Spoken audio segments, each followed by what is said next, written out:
their Pride Night event on June 16th. This latest political decision is angering many players and especially baseball fans and Christians, actually, all around the country. Let's discuss further with the CEO of Life Flip Media and sports analyst Eric Mitchell. Also with us is former California political candidate and Little League baseball coach Armin Kurdian. Thank you both for joining us. Our special guest, Tom Borelli, also here. Eric, I'd like to start with you. The baseball world is unhappy over the decision made by the Dodgers, including their own players. Pitcher Clayton Kershaw disagreeing with the sisters receiving the honor, saying, quote, "I don't agree with making fun of other people's religions. It has nothing to do with anything other than that." Eric, 29 of the 30 MLB teams have a Pride Night to celebrate the LGBTQ community, but it doesn't seem like having it on the field may be the best call. What are your thoughts? I don't know if it's about on the field. Number one, Clayton Kershaw, great job. He's the leader of the Dodgers. He's an all-star. Everyone around the league respects him, and he's a devout Christian. It was good to see him speak out about this. Now, Pride Nights happen at all major league ballparks, but most of them don't have, I don't know, Satan-worshiping people on the field that also happen to be in the Pride movement. And keep in mind, that same group is part of Biden's staff that stole luggage. Was the leader in D.C., and that's his little group. So they're doing it, and it's just their on-field performances for what they stand for. It's a slap at Christianity. We've already dealt with that with a mass shooting just a few months ago that targeted Christians, and here it is on the field, and players don't like it. Every player I've spoken to is trying to speak out about it, and Major League Baseball has waffled on it. Although less than 24 hours ago, MLB did change their logo back to their original logo.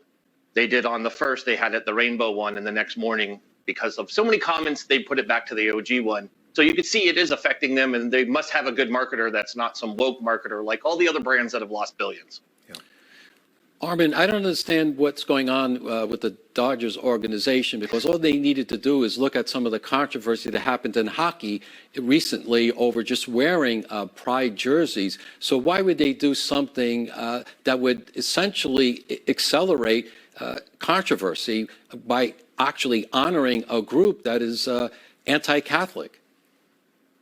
Well, good morning. Well, as Eric said, Pride Night's been on the schedule for quite some time, and no one ever had a problem with it until you brought this group in. So you managed to, at the same time, you're trying to celebrate Pride, you're offending women, you're offending Catholics, and you're also trying to normalize some of these behaviors towards children. And some of these athletes have a very genuine, legitimate, and focused concern with the matter here. Now, let's look at it from the other side. If you were celebrating Black History Month and you brought in a bunch of white guys wearing blackface, would that be acceptable? I don't seem to think so. And along the same lines, apparently cultural appropriation isn't a thing anymore.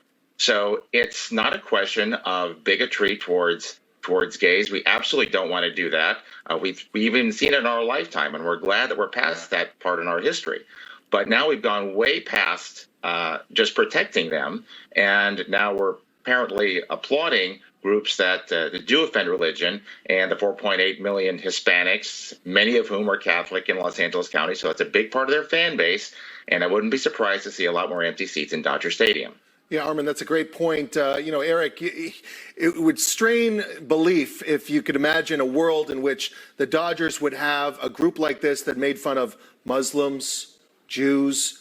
Would never happen. So I think that's what's gotten a lot of Christians really up in arms this week. Eric, another Dodgers pitcher, Blake Treinen, wrote a letter as well, reading in part, quote, "My convictions in Jesus Christ will always come first. Since I've been with the Dodgers, they've been at the forefront of supporting a wide variety of groups. However, inviting the Sisters of Perpetual Indulgence to perform disenfranchises a large portion of the community and promotes hate of Christians and of people of faith." Eric, the politics within our sports are just kind of really getting over the top now. We saw it during the BLM riots of 2020 in the NBA, the NFL. I think a lot of people, at the end of the day, we're living in a very politically contentious environment. They get off work, they want to turn on basketball, they want to turn on baseball, they don't want to talk politics. Amen to that. That's absolutely. I mean, a lot of us are hope carriers that are devout Christians, and these players are too. And I think there's that disconnect, right? We've always had that. You bring up all the events of BLM. We have to remember these players aren't just baseball players. When they leave the stadium, they're husbands, they're fathers, and they're Christians. They have their own beliefs, and they're allowed to voice them. And I think people forget that. And it seems that one side can be as vocal as they want to be, but if the other side speaks out, we're punished for it. So these players are humans. A lot of them are devout Catholics and devout Christians at that. I mean, I live in the great state of Texas. We go to a Rangers game, we stand up and we really cheer for our country. I don't know. And we have Pride Night here. I mean, people think Texas, we're like immune to it. No, we have Pride Night and there's no problem with it. We fill the stands, but we don't have groups like this that disenfranchise women or anyone else. And it's just weird that sports has become this way and the Dodgers just choose to accept it and not back down from it. You know, Armin, what happens coming up later this month when this event actually happens at Dodger Stadium? What do you think the pushback is going to be? Well, I think there's going to be a lot of people who just aren't going to show up. You might find some folks going to try to sell their season tickets. Who knows? I'm sure just like a lot of the other major retailers, they're going to experience probably a drop in business. And I think that's a point that's actually being missed, especially here in the state of California, because of a lot of what's happening within our schools. It's gone beyond simply protecting those who may be gay or lesbian within high school. And now you're almost creating an industry where you're trying to create as many trans kids as you possibly can.